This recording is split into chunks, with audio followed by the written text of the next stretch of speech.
Bonjour à tous, petite vidéo pour vous présenter un point de lecture spécial graphique au sens pur du terme, puisqu'il y a deux mangas, une BD, un roman graphique et un livre un peu à part. Et j'ai commencé d'ailleurs par celui-là parce que disons qu'il est très bien aujourd'hui, c'est très bien que je vous en parle aujourd'hui. C'est Et tout le monde s'en fout, présenté Punchlines aux éditions First. Petit précis de communication violente que voici. Si vous n'avez pas regardé les vidéos de Et tout le monde s'en fout, mais faites-le. Et en plus de ça, je vais les apprendre et je crois que je vais le dire à mes voisines. Parce que honnêtement, je vais leur dire d'aller passer l'aspirateur sur la plage. Elles vont se demander si je deviens pas folle, mais je vous explique. En fait, on est dimanche 27 octobre. Et il se trouve que ça fait 2 jours qu'elles font... Enfin 2 jours. Ça fait 2 nuits, ouais, 1h30 du matin, ça fait un bordel monstrueux. Et ce 27 octobre, là aujourd'hui, au moment où j'ai voulu tourner ma vidéo, sachant que la veille, cette vidéo, ma caméra est tombée en panne, du coup, je vous en parle pas, et au moment où j'ai voulu m'y mettre, elles ont fait un bordel, mais comme j'en ai rarement entendu. Autant vous dire que j'ai eu un moment de frustration, j'ai pété les plombs. Et je leur ai dit même que j'essaie de tourner une vidéo et que si ça continuait, j'allais vraiment mettre les vidéos telles quelles en ligne, où elles font vraiment plus que du bruit, parce que quand c'est en fond, voilà, je les laisse comme ça, c'est pas gênant. Mais là, franchement, j'entendais plus rien sur la vidéo. Et je me dis un jour, je vais vraiment les mettre en ligne, parce que c'est... Vous saurez ce que je supporte au quotidien. Mais du coup, je me suis enfuie chez mes parents. C'est pas normal, hein, on est d'accord. Mais bon, c'est... Il y a des choses à faire quand même. Je crois que ton cerveau est myope. Je pense que je peux leur dire ça. Il y a plein de choses comme ça. Va cueillir des fleurs dans un champ de mine. Va te sécher les cheveux au micro-ondes. Que des trucs comme ça.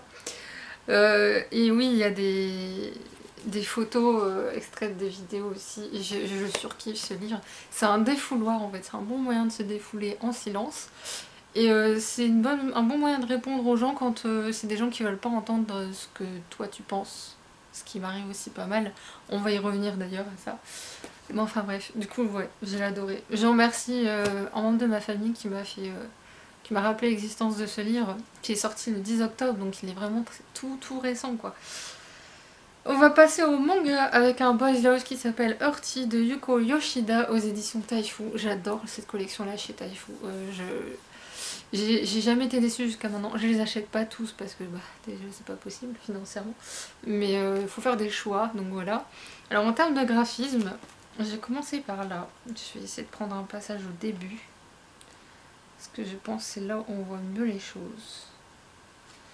Mince. Il y avait une page hier quand j'ai tourné la vidéo qui correspondait assez bien à ce que je voulais montrer. Ouais, on va montrer celle-là. C'est pas celle que j'avais trouvée hier, mais tant pis. On suit l'histoire de Onma. Donc Onma, c'est le blond que vous voyez là. Je vais reprendre la page. Enfin bref, c'est lui. Et lui, c'est Ikai. Alors Onma est un salaryman qui aime bien collectionner les aventures et manipuler on peut dire ses amants, à la limite. Normalement, c'est des petits amis, mais voilà, il manipule bien ce monde. Et va faire la rencontre de Ikai, et Ikai va se méfier de lui en fait, et va lui dire je te donne un mois, on va sortir ensemble pendant un mois. En fait, il va accepter de sortir avec Onma pendant un mois, et au bout de ce mois, bah, il lui dira si oui ou non il accepte de rester avec lui. Et Onma se dit tant mieux, moi ça m'arrange très bien parce que tout ce que je veux c'est le mettre dans mon lit.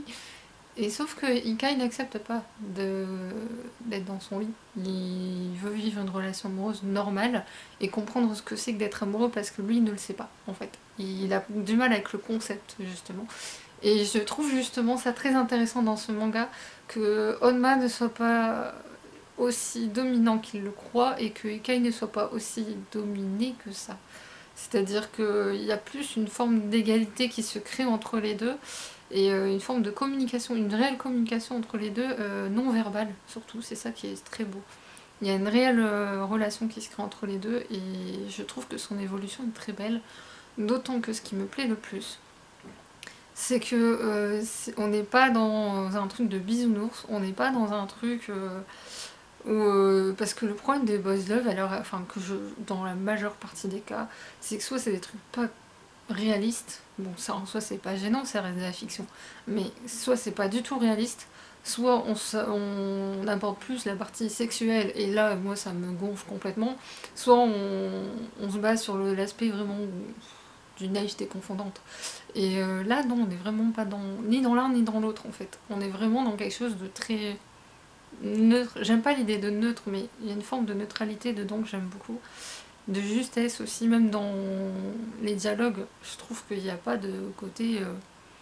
Ils se rendent même pas compte tous les deux qu'ils évoluent. Enfin, il y a Ikai qui se rend compte que Onma évolue, et lui s'en rend pas compte, par contre il va s'en rendre compte tout doucement. C'est vers la fin vraiment où il y a une évolution, mais je... Et il y a aussi l'acceptation de l'homosexualité de dans Mine 2, dont il est question. Pas dit clairement, mais quand même. Et j'ai trouvé que c'était chouette. Donc une bonne lecture. Ensuite, celui-là, alors là, mais my god. Ce manga, je vais vous parler d'un truc, mais... Empereur du Japon, le tome 1, l'histoire de l'empereur Hirohito aux éditions Delcourt Tonkam. J'ai méga surkiffé ce manga. Voilà, c'est ceux qui veulent apprendre sur l'histoire du Japon, mais c'est the manga. Je vais vous montrer ça. Et je vais vous montrer au début. Je vous ai très vite comprendre l'importance de cette page.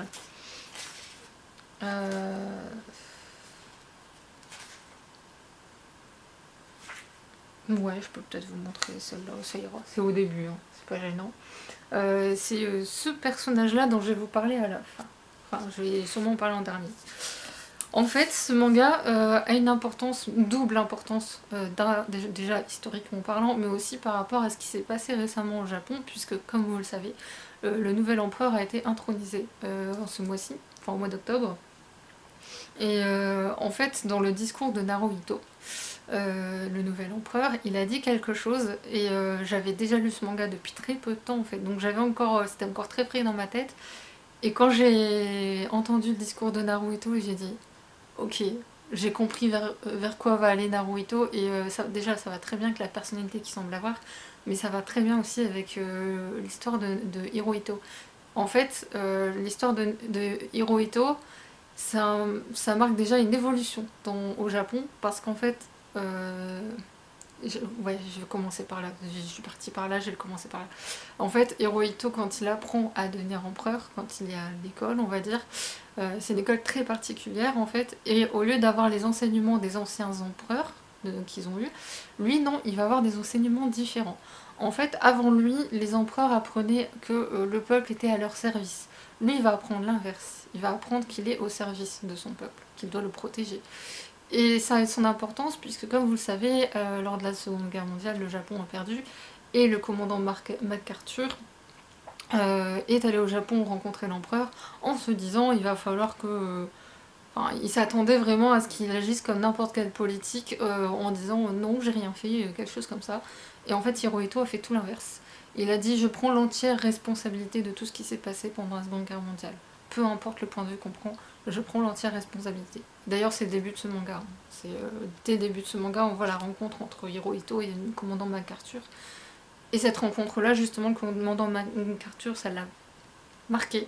Et il a voulu comprendre pourquoi Hirohito a pris cette charge-là sur ses épaules, parce qu'aucun politique ne l'aurait fait. Et il s'est renseigné, justement, sur qui est Hirohito et comment il a grandi, dans quelles conditions, etc. C'est pas tiré des écrits du commandant MacArthur, mais du coup ça m'a donné envie de lire le livre de ce monsieur, parce que je me dis s'il a fait des recherches sur lui, ça veut bien dire quelque chose, ça veut bien dire qu'il s'est passé quelque chose qui nous échappe à tous. Et on a l'explication dans le manga par rapport à justement l'évolution de Hirohito, de tout gamin jusqu'à ce qu'il devienne empereur. Dans ce tome-là, il vient devenir empereur, je crois, ou il va le devenir, je sais plus exactement où on en est, mais il va le devenir, je pense. Et il n'est pas encore intronisé.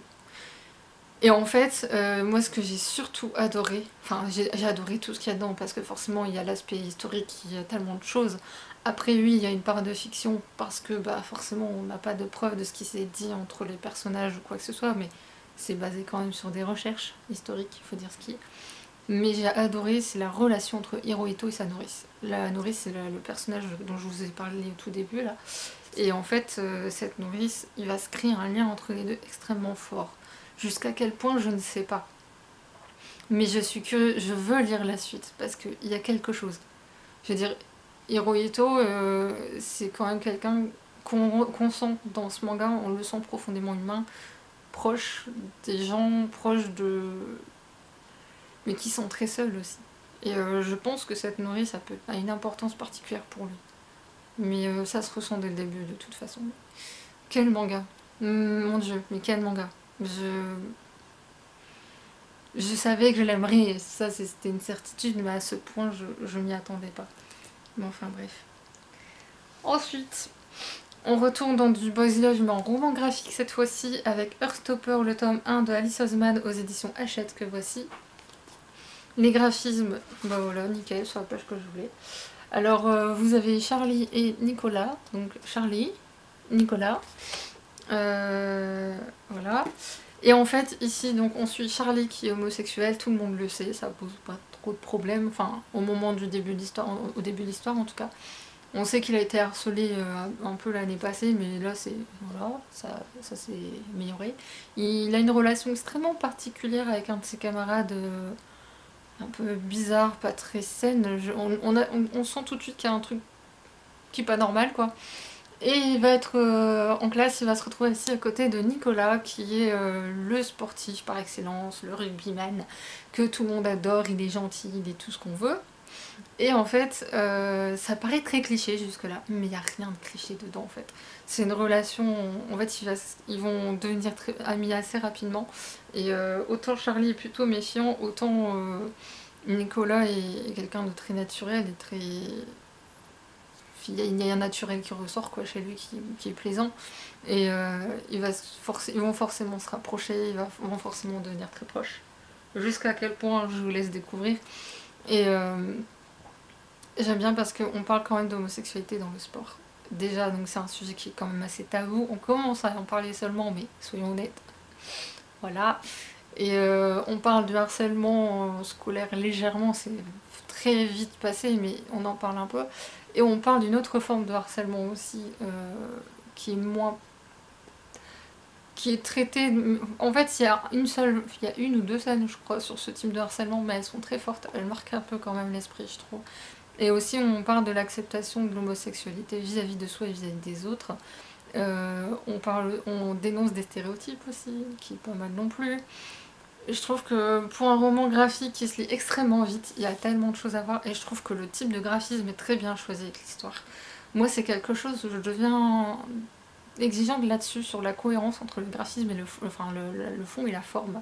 Parce que moi ce que je reproche par exemple à la bande dessinée, et vous allez comprendre dans le dernier livre pourquoi je parle de ça, en fait ce que je reproche souvent à la BD, c'est qu'ils ont des couvertures absolument sublimes, il faut dire les couvertures sont magnifiques, mais quand vous regardez, vous ouvrez la BD par rapport à la couverture, je trouve le graphisme n'est déjà pas à la hauteur par rapport à ce que nous vend en couverture, et même entre le contenu et le dessin, quelquefois ça matche pas je trouve. Et c'est ça peut-être qui me dérange, je pense. Je pense avoir enfin compris ce qui me dérange dans les BD. Peut-être. En tout cas, j'ai beaucoup aimé ce roman graphique. Il y a un tome 2. Et je sais pas, sur un site, j'ai vu qu'il y avait tome 3 et 4. Mais moi, j'ai entendu dire qu'il n'y avait que 2 tomes. Donc, bon. S'il y en a plus, moi, ça me va aussi. Hein. J'ai vraiment beaucoup aimé et je le trouve pas cher en plus. Après, bon, c'est sûr que c'est Hachette. C'est pas forcément la meilleure maison d'édition hein, qui soit. Mais voilà. Bref, c'était chouette. Après, soyons honnêtes, ça casse pas trop patin un canard. Hein. Mais oui, j'aime beaucoup cette expression. Mais voilà. Et enfin, j'ai lu la bande dessinée que j'ai eue dans le cadre d'une masse critique privilégiée. Oui, au lieu de commencer par le premier livre, j'ai commencé par le dernier. Enfin, j'ai déjà terminé le dernier, mais j'ai pas fini le premier. Ça s'appelle Une vie de moche de François Bégodeau et Cécile Guillard. Aux éditions Marabule. La couverture est juste incroyable. Mais c'est là où on va revenir à cette histoire de cohérence entre fond et forme. Voilà, je trouve que l'intérieur est à la hauteur de la couverture. Et les graphismes sont à l'image du contenu. C'est-à-dire qu'il y a une cohérence qui se crée, on s'immerge complètement. Je veux dire, on ne nous vend pas du beau pour faire du beau, on nous vend un graphisme qui va avec l'histoire. Et moi, ça me va. Après... je vais prendre une autre page peut-être. Voilà. Et en fait, cette histoire suit l'histoire de Ghislaine, qui a la particularité d'être moche. Alors, ça c'est le résumé, hein, ce que je vous dis. Moi je pense que c'est plutôt qu'elle a la particularité de se penser moche. C'est deux choses différentes. Ce roman, enfin cette bande dessinée est forcément féministe, mais pas seulement. Pour moi, il y a beaucoup d'autres choses que le féminisme dedans. En fait, Ghislaine, on la suit de avant sa naissance, quand elle est cellule. Enfin, elle raconte en tout cas son histoire. De quand elle est cellule jusqu'à... j'imagine qu'elle doit avoir une quarantaine d'années, peut-être, à la fin de l'histoire. Et en fait, on comprend très vite que jusqu'à un certain âge, le principe de beauté, de mocheté, les enfants s'en foutent, hein, soyons honnêtes.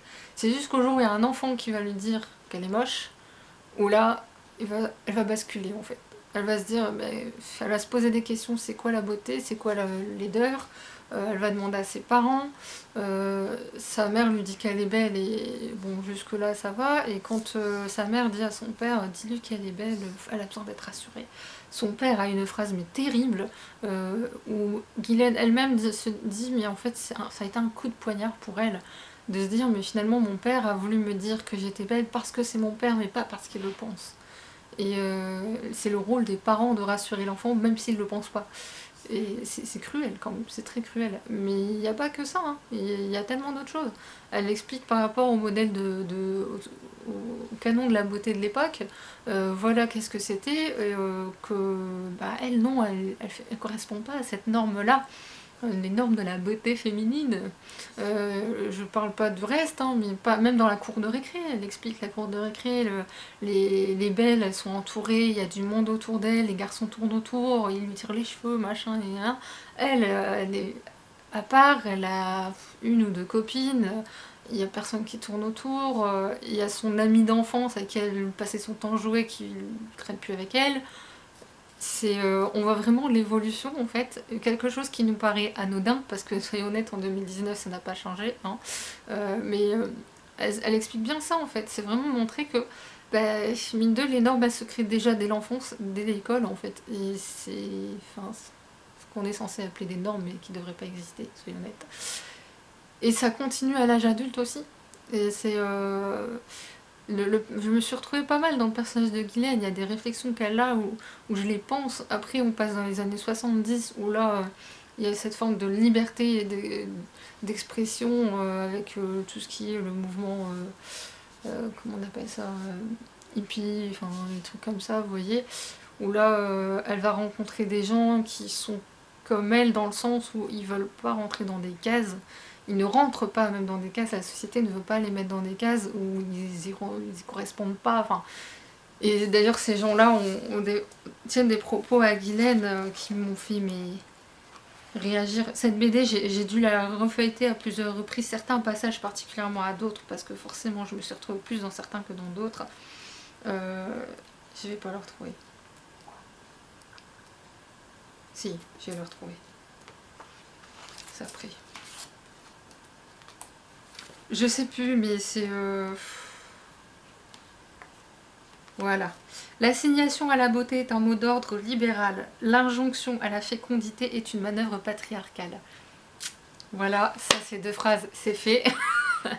Il n'y a pas que ça, hein. Par exemple, il y a un truc dont elle parle dans la BD où Ghislaine, en fait, c'est vraiment la femme qu'on peut rencontrer partout, en fait, qui aujourd'hui encore existe, dans le sens où elle explique que au fil du temps, en fait, donc il y a les belles et les moches d'un côté, et au fil du temps, la barrière se creuse entre les deux, parce que forcément, en vieillissant, les femmes sont moins jolies, et que ces messieurs cherchant toujours la beauté vont aller vers des femmes, en étant plus âgées, vont aller vers des femmes plus jeunes, ou vers des femmes qui sont plus... qui accepteront plus en fait de sortir avec eux, donc moins jolies forcément. Et c'est des hommes généralement qui ont 20 ans de plus qu'elle, et pour la petite anecdote, j'attire beaucoup ce genre de mec. Je déconne pas, hein.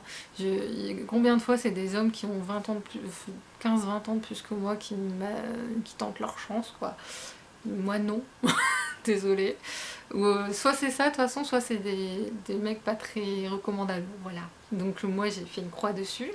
Et il y a un autre exemple aussi, c'est quand vous avez passé la barre des 30 ans, vous savez, cette fameuse barre là mentale, c'est dans n'importe quel pays, hein, on dit la France, mais en Corée c'est pas mieux, enfin au Japon j'en parle même pas, c'est Corée, Japon, si t'es pas marié et t'as pas d'enfant à 30 ans, t'as aucune vie. Et en France, il y a encore ce genre de discours. Je suis pas la seule à le subir, moi ça va. Mes parents, ils me laissent faire, ils sont fait, voilà, ils ont dû faire ce que tu veux, tant que t'es heureuse et t'es bien dans ta peau, c'est tout ce qui leur compte pour eux. Mais j'ai eu affaire à la fameuse question de, bah, tu veux pas d'enfant, bah, t'es pas marié, t'as personne dans ta vie.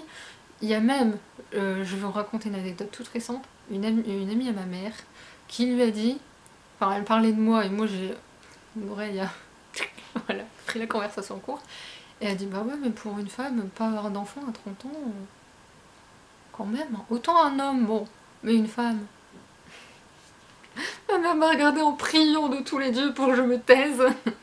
Et j'ai dit bah moi j'ai la réponse que j'ai actuellement, c'est j'ai déjà assez de problèmes comme ça, je vais pas m'en rajouter avec un gosse. Et de toute façon il faudrait commencer par comment rencontrer un mec et le vouloir. Après, il y a la fameuse réflexion du bah, quand t'es célibataire depuis longtemps, bah, tu sais, si t'es lesbienne, tu peux le dire. Hein. C'est pas parce que je suis célibataire que je suis lesbienne. C'est peut-être juste un choix de vie. Quand c'est un homme qui est célibataire depuis longtemps, c'est pas grave. Mais quand c'est une femme, oh mon dieu. Et justement, la fameuse réflexion dans ce livre dès le début, c'est une femme en fait doit être au bras d'un homme. Sans un homme, une femme ne peut pas vivre. Et c'est une extraordinaire réflexion sur l'image de la femme, sur son évolution dans la société au fil du temps en fait. Et on voit que ça ne change pas, ça ne bouge pas. Il y a l'acceptation de soi aussi parce que forcément il y a une forme de discrimination qui se crée dans la société. Même au niveau de la chirurgie esthétique, elle en parle aussi. Il y a tellement de sujets, il y a tellement d'autres choses, même au sens de l'humain aussi. Il n'y a pas que la femme, hein, aussi au sens humain du terme qui est exploité. Et ouais, elle m'a pas mal secouée, mais positivement parlant. Et en même temps, on se dit, mais on a du boulot, les filles. Hein. Franchement, on a du boulot. Faut faire quelque chose. C'est pas si on attend que les créateurs de mode se bougent, on n'en a pas fini. La télé, ils en parlent pas. Enfin, non, faut que nous on l'ouvre. Plus que ça, c'est pas assez pour l'instant. Je veux bien être féministe modérée, mais faut pas déconner non plus. Je me lâche un peu, je crois, là. Mais ouais, je vous la recommande. Franchement, lisez-la. Je trouve qu'en plus, ça vaut largement son prix. Quoi. Je la trouve même pas très chère par rapport au contenu. Et je pense qu'il n'y a pas que les femmes qui devraient la lire, mais les hommes aussi. Et pour info, j'ai vu ce matin sur les réseaux sociaux, je suis tombée sur une vidéo qu'un de mes proches a partagée. Et moi, je l'ai partagée, je vais la mettre sur le blog. Un monsieur a joué le jeu de se déguiser en femme et de se balader dans Paris pendant une journée ou deux, je crois, un truc comme ça. Et en tant que femme, il a dit « Je comprends mieux les femmes parce que tout le temps, elles sont jugées, tout le temps, on les regarde, tout le temps, on les aborde et on n'ose pas répondre. Et on répond pas parce que de toute façon, c'est la meilleure réponse qui soit. » Et il a mieux compris du coup le sentiment des femmes. Il a dit « Les mecs, faut arrêter maintenant de passer notre temps à juger les femmes comme ça. » Bref, sur ce, je vais arrêter la vidéo avant de continuer. Enfin, cette vidéo, elle passe en coup de cœur. J'hésite encore, mais c'est bon, elle passe en coup de cœur. Plus j'y pense, c'est plus... Voilà. C'est juste, je sais pas comment je vais écrire la chronique, mais bon. Sur ce, j'espère que cette vidéo vous aura plu. N'hésitez pas à me dire en commentaire s'il y en a qui vous plaisent, ou ce que vous avez lu dernièrement, ou me recommanderiez peut-être. Sur ce, je vous laisse et je vous dis à bientôt. Salut!